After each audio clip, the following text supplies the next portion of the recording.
Hello everyone, welcome to my channel cool teaching classes. जैसे कि हम अपना चैप्टर सेकंड कर रहे हैं, एसिड बेस एंड सॉल्ट। उसके हम दो टॉपिक कर चुके हैं, topic first and topic second. आज हम टॉपिक थर्ड स्टार्ट करेंगे, जिसमें हम बेस के बारे में स्टडी करेंगे। ठीक है, टॉपिक थर्ड में हम क्या स्टडी करेंगे? बेस। ठीक है, सबसे पहले हम लेंगे उसकी फिजिकल प्रॉपर्टीज़ क्या क्या होती हैं।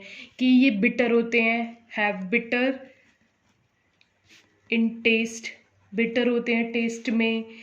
Turns red litmus, red litmus blue, red litmus को ब्लू में चेंज कर देते हैं। सोपी टू टच, अगर हम बेसिस को टच करते हैं ना तो वो बहुत स्लिपरी से फील करवाते हैं हमें। ठीक है, और ये कंडक्ट करते हैं electricity in solution, conduct electricity in solution. ठीक है, फिर ये रिलीज करते हैं OH ions, release OH negative ions in aqueous solution.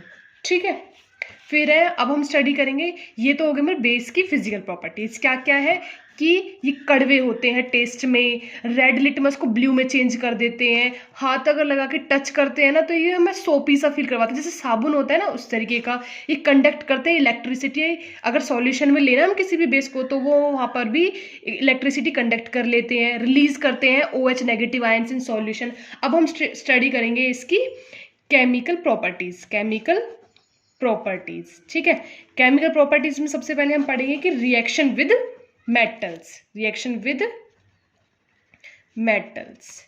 ठीक है, फर्स्ट जो हमारी है वो है मेटल्स के साथ। तो हम क्या करेंगे, एल्कली, हम बेसिस को क्या बोलते हैं? एल्कली।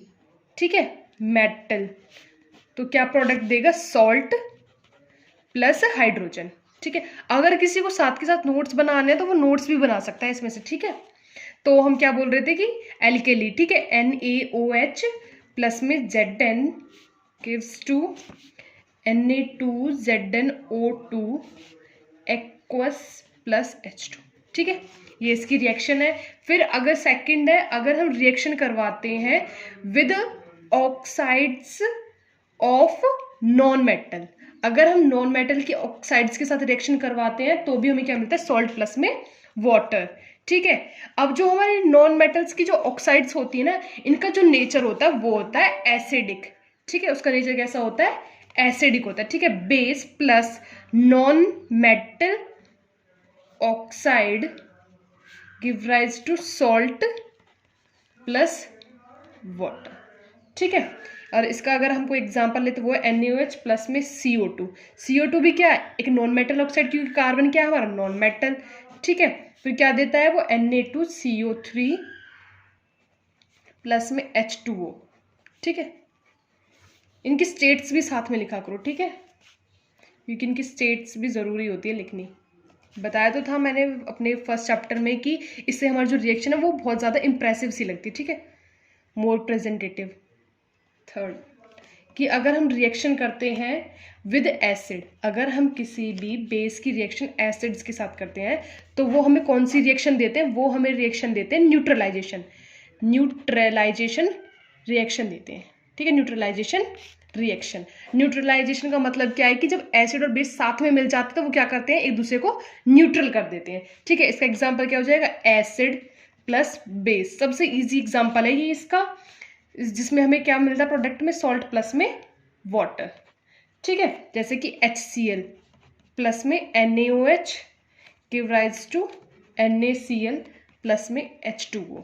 ठीक है, अब HCl क्या हमारा? एक्वस सॉल्यूशन है, NaOH भी एक्वस है, अब NaCl भी हमारा एक्वस है, प्लस में जो हमारा वाटर है वो भी लिक्विड है। ठीक है, अब है फोर्थ जो पॉइंट आता है वो है reaction of acid with metal oxide. ठीक है, मेटल ऑक्साइड्स। ठीक है, अब हम सबसे पहले वाले पॉइंट में, सेकंड पॉइंट हमने क्या पढ़ा था अभी यहाँ पे कि जो नॉन मेटल ऑक्साइड्स है वो एसिडिक नेचर की होती है। ठीक है, लेकिन अब हम क्या स्टडी कर रहे हैं कि अब हम मेटल ऑक्साइड्स के बारे में पढ़ रहे हैं। मेटल ऑक्साइड्स हमारे क्या होते हैं? Basic in nature. ठीक है, बेसिक इन नेचर। ठीक है, बेसिक इन नेचर। ठीक है, तो इसमें क्या होगा? एसिड जब रिएक्ट करेगा मेटल ऑक्साइड के साथ, ठीक है, metal oxide give rise to salt plus water. ठीक है, इसका एग्जाम्पल क्या हो जाएगा, HCl प्लस में CaO calcium oxide give rise to CaCl2 plus में H2। ठीक है, ये सारी हमारी क्या हो जाती हैं, इसकी हो जाती हैं ये केमिकल प्रॉपर्टीज। ठीक है, ये क्या हो जाती हैं इसकी, ये केमिकल प्रॉपर्टीज। ठीक है, ये सारी हमारी क्या थी, मैं इनकी स्टेट्स लिख देती हूँ एक बारी। ठीक है, और मिल जाते हैं। ठीक है, ये अभी तक हमने क्या स्टडी करा है, इस बेस के बारे में। बेस के बारे में सबसे पहले हमने इसकी फिजिकल प्रॉपर्टीज़ पढ़ी, फिर उसके बाद हमने इसकी सारी केमिकल प्रॉपर्टीज़ पढ़ी, जिसके अंदर हमारे 4 पॉइंट्स आते हैं।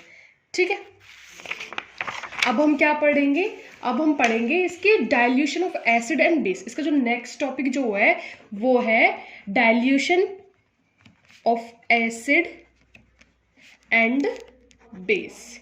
डाइल्यूशन का मतलब क्या है कि जब हम एसिड या फिर बेस के अंदर क्या करते हैं, वाटर को ऐड कर रहे होते हैं। ठीक है, उसको हम क्या बोलते हैं, dilution of acid and base. इसमें क्या करें, सबसे पहले हम ये देखेंगे कि जो कंसंट्रेशन होती है H+ आयंस की, और concentration of H+ ion in acid and OH negative in a base per unit volume shows the concentration of acid and base. इसका मतलब ये है कि किसी भी सॉल्यूशन के अंदर जो H+ की जो कंसंट्रेशन होगी वो तो एसिड की कंसंट्रेशन को बताएगी, और जो OH नेगेटिव की जो कंसंट्रेशन होगी वो किसके बारे में बताएगी, वो बताएगी बेस के बारे में। ठीक है, अब ये कि डाइल्यूशन का मतलब क्या है कि हम जब वाटर के अंदर एसिड और बेस को मिक्स कर रहे होते हैं। ये बात हमेशा याद रखना कि कभी भी एसिड के और बेस के अंदर वाटर नहीं डाल सकते।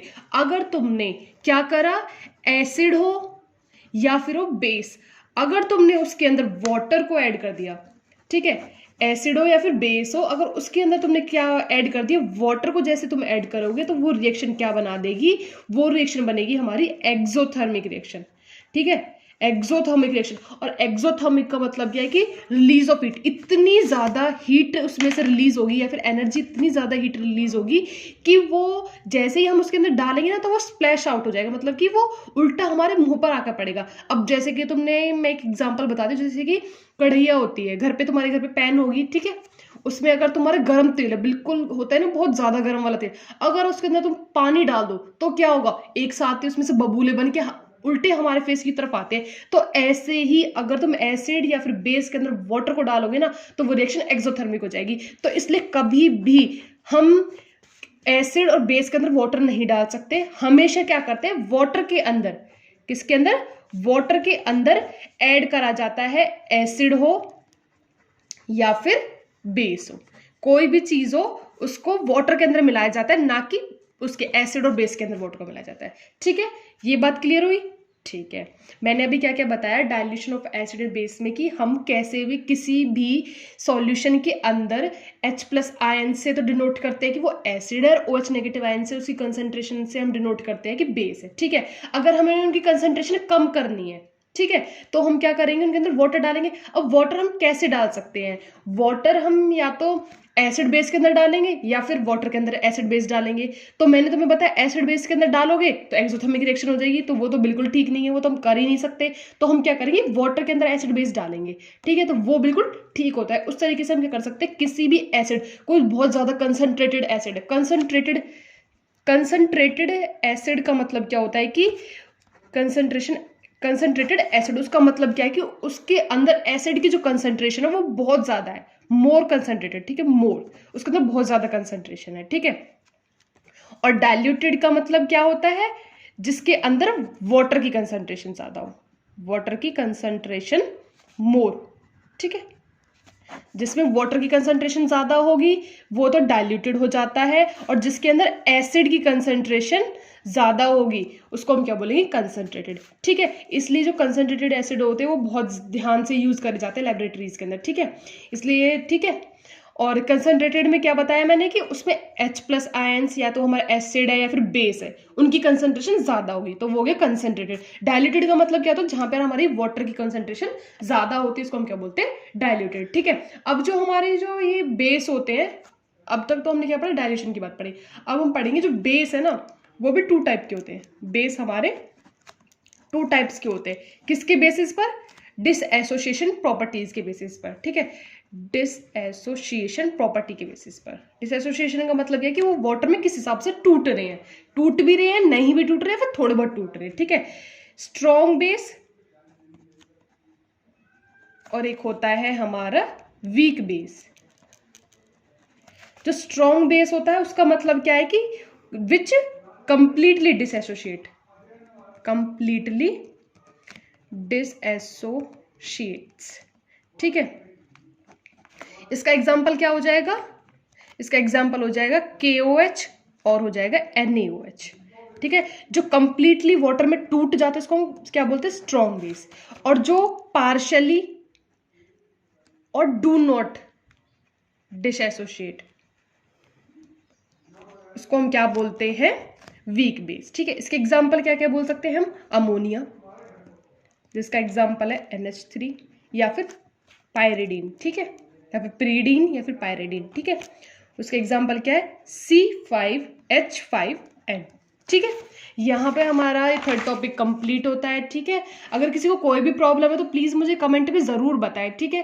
Thank you for watching and like and subscribe करें मेरे चैनल को।